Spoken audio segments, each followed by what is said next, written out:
Congressman Paul, you're from Texas. You agree with your governor? Not entirely. No, the drug war was mentioned. I think that's another war we ought to cancel because it is to nobody's benefit. And that's where the violence is coming from. But yes, we do have a national responsibility for our borders. What I'm sort of tired of is all the money spent and lives lost worrying about the borders between Pakistan and Afghanistan, forgetting about our borders between the United States and Mexico. We should think more about, what we're doing at home. We need better immigration services, obviously.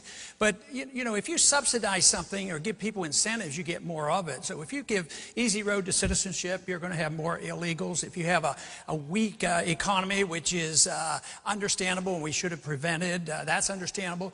But mandating to the states and to Texas that we have to provide free medical care and free education, that's a great burden. It was a great burden to California and all the border states. So I would say eliminate all these benefits and talk about eliminating the welfare state, because it's detrimental not only to here but the people that come, because that's the incentive to bring their families with them. But I just wanted you to clarify, when you say cancel the war on drugs, does that mean legalize all these drugs? I think the federal war on drugs is a total failure.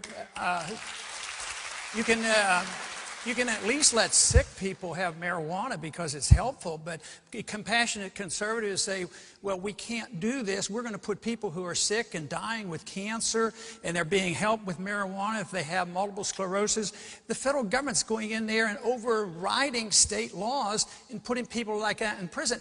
Why don't we handle the drugs like we had alcohol? Alcohol's a deadly drug.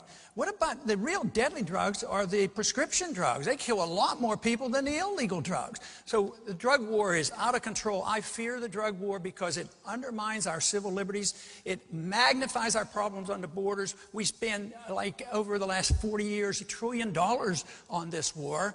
And believe me, the kids can still get the drugs. It just hasn't worked. Herman.